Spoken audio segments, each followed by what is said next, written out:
Welcome to the India Hangout. Can we get Parliament back on track? That's the question we are asking today after a very, very eventful week and one that saw much action from all sides. Now, there are three gentlemen I'm joined by. The first is Sanjay Jha, spokesperson for the Congress, Satish Mishra from the Observer Research Foundation, and Shankkar Aiyar right here with me, senior journalist and columnist. Thank you all for joining us. Shankkar, let me begin with you. So, how would we characterize, as we look back at this very eventful week, how would you characterize this week? Perfect description of a noisy democracy. Okay.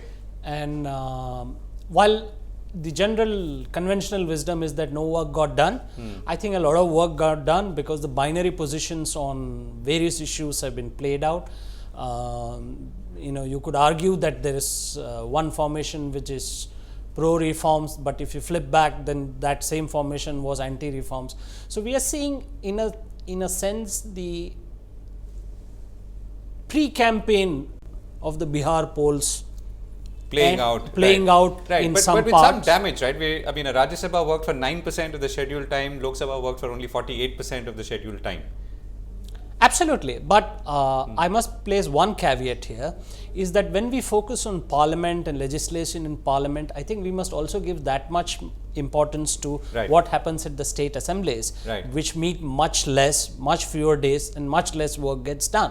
So here's the big benefit I see in what happened in Parliament over the last few days is you have created a discourse around issues, whether it's corruption, whether it's a need for legislation, whether it's need for reforms. So I think in that sense the thing is played out, but as a middle class taxpayer, I think that you feel cheated. I feel cheated. Okay, right. So M.R. Madhavan from the PRS Legislative Research also joins us.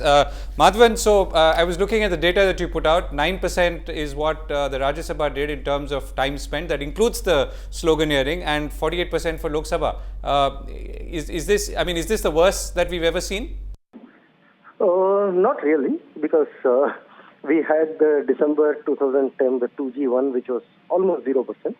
So it was like 2% or 3%, including the sloganeering for Rajya Sabha. Lok Sabha has had several in the last few years at the 20s and 30s. So it is bad, but it is not the worst. Good news in this, Madhavan. I know that. Did something actually happen? Did some work get done? It did. So my point is simple. This was a bad session. There have been worse sessions in the past. That doesn't redeem this session at all. Okay. Just to put things in perspective, one session before this, the budget session, which just got over, had 122% in Lok Sabha. So they actually worked 22% more than they were originally scheduled. Now they worked less than half of what they were. And that also happened. What work actually got achieved?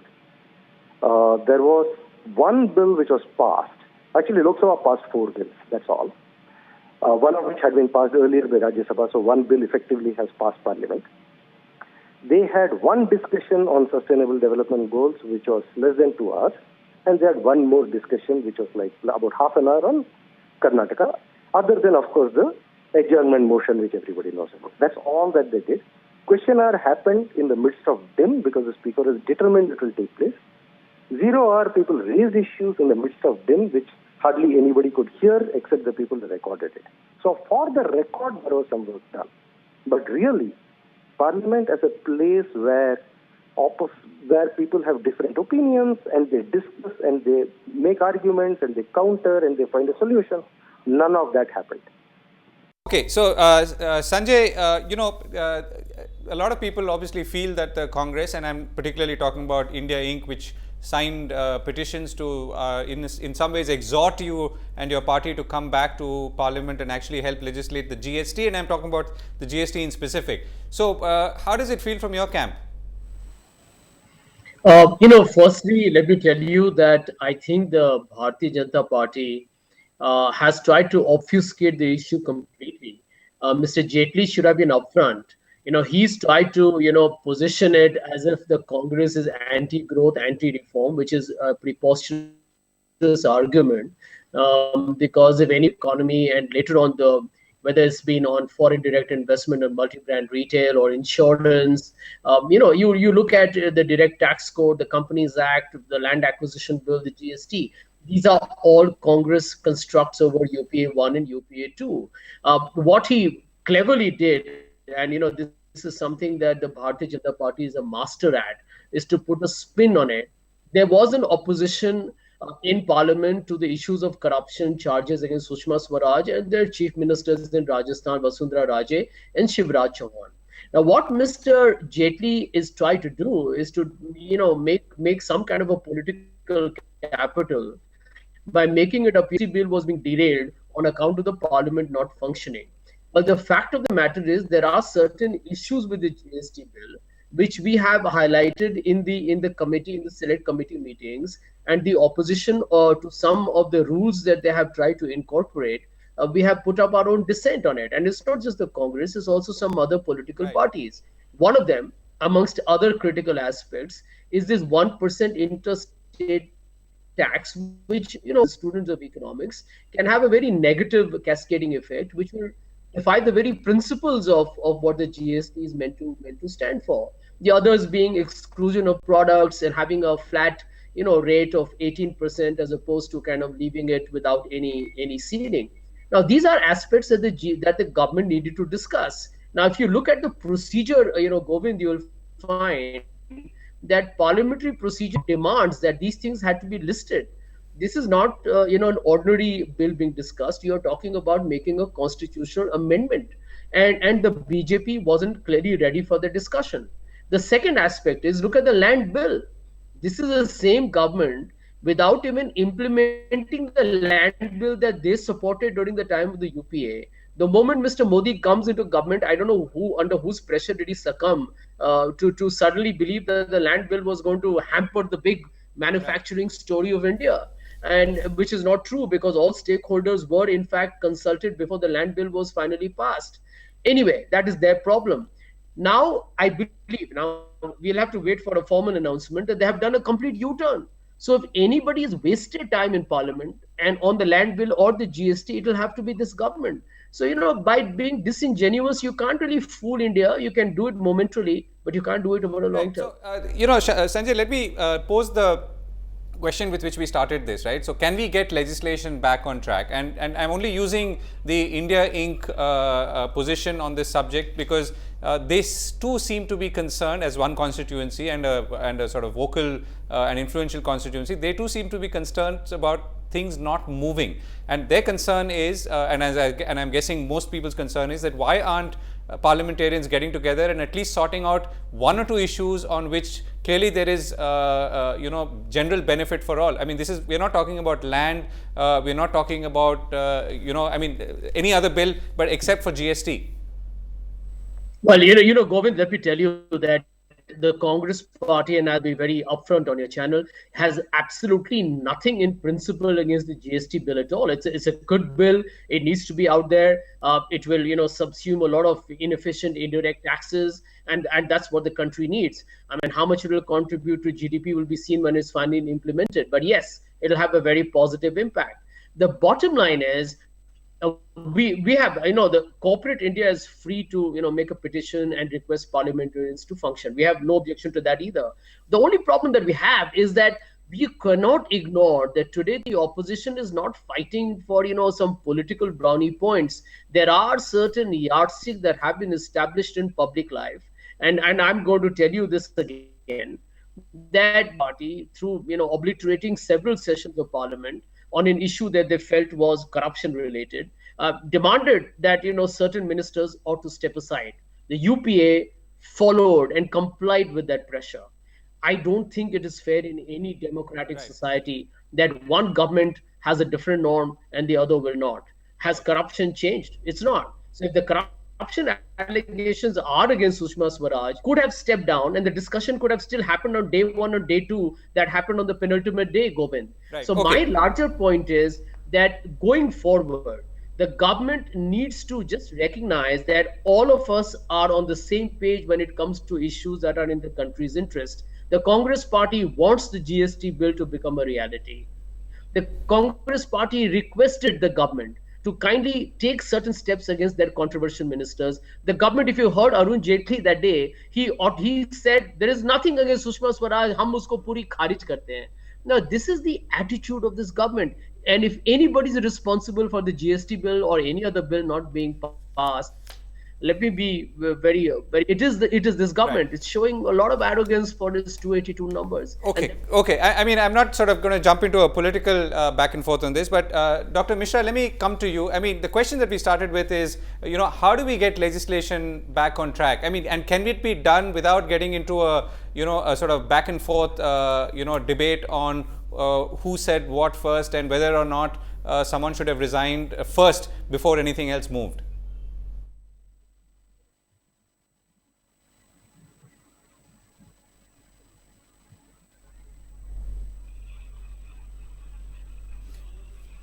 Okay, I think we're having a bit of an audio problem. Shankkar, you heard Sanjay's position. He's saying clearly that the Congress is completely committed to the GST bill, completely committed to get it going. But you see, if you go back on the history of disruption and obstruction, whatever, the idea of disruption was patented by the Congress in the NDA in 1, and it was perfected by the BJP in UPA 2. Now, I think there needs for greater sanity in Parliament, and they need to patent a system where legislation can go through, where bills can go through. It's not just GST, it's not just, there are many other critical legislation that needs to go through. And they should patent a way to do this and perfect it in the process on how they do it. Opposition, raising issues, challenging the government, countering the government are all legitimate instruments of in a democracy. Right. So, but what about it this time, Shankkar, feels like it's gone off the rails? Or does it, or has it not? I mean, let's look at both sides. Yeah. But it's a sense of deja vu for me, because and your theory is that it takes 10 years in any case for any legislation to go through right, in this so this country. is part of the 10-year process. Yeah, and this is the cost, the noisy, high cost that you pay, because the discourse in India's democracy is not solution oriented. Right, it's not solution oriented. So, I don't know, Dr. Mishra, whether we've got you back. Let's try again. Okay, we haven't got you back. So, Sanjay, I don't know if you're listening to Shankkar carefully there. So, what he's saying is that there is a sense, I mean, while there is deja vu, Shankkar has a theory that it usually takes 10 years for major legislations to go through. At the same time, there is a sense that there's something about, something this time where the whole matter seems to have gone off the rails.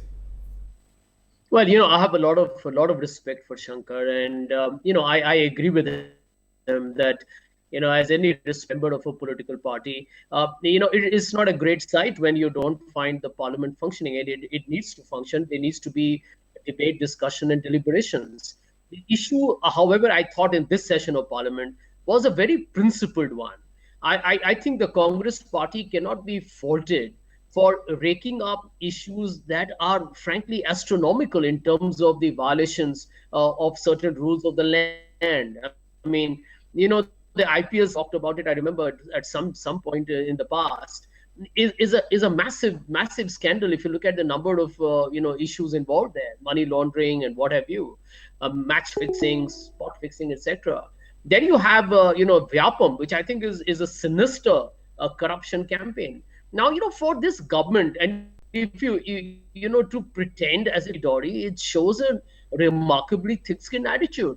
I thought if you listen to Sushma Swaraj, a lot of television journalists were, doing a lot of wah-wahi. What a great speech by Sushma Swaraj, but look at the content. She could not defend herself. She did not respond to a single allegation. She went into the typical rhetoric, let me attack the Gandhi family, rake up, Union Carbide or whatever. I mean, those things have no meaning in today's times. I mean, we live in a very transparent age. There are intelligent people in the BJP, and let me assure you, there are fairly intelligent people in the Congress party as well. We can see the writing on the wall when the BJP is looking like ducking and avoiding issues. So, end of day, if you are telling that the Congress party should compromise on an issue of corruption, on which, by the way, we are the ones who paid a huge costly price for the perception issue. despite passing the RTI and the Lokpal. So, which we believe is being tough on us. We have every right today to make this government accountable. And the only way that you respond to pressure is, as we said, is you step aside. Right. Have a time bounding. Sushma Swaraj and others are absolved of their misdemeanors. Let them come back. Right. Does Okay. this government not have any talent to substitute them? Right. Okay. Madhavan, I hope you're still around. What's the chance that we can get either a special session and basically meet the GST deadline for April 2016? Very specific question. I have no idea about that for the simple reason that over the last few years, which I've been watching Parliament, there have been almost every year there have been rumors of a special session, and I've never seen that happen. So I don't know. My simple answer is I don't know whether they will do a special session or not. So I won't venture to bet on it either way. That when you reach a position like this, what are the chances that a bill could come back? I'm just saying, look at past history, and can the situation be salvaged? Can legislation be brought on track, back on track? That's the question. It's a simple. Let me put the other way around. If there is no special session, and if the earliest that the GST constitutional amendment bill can be passed is the next winter session, which is November, December, then meeting April 2016 is almost impossible, because it has to go to states for ratification, it has to come back at the president's session, then you need a second act, which is actually the GST Act, this is the enabling constitutional amendment, and then you need the rules. All that to be met between December and March is, I would say, almost impossible. So if you don't do it now, you don't have it in 16. So that's the number. But whether they will be able to do it or not is something very, very difficult to guess. Point, Madhavan. Shankkar, so, is this the end of the road?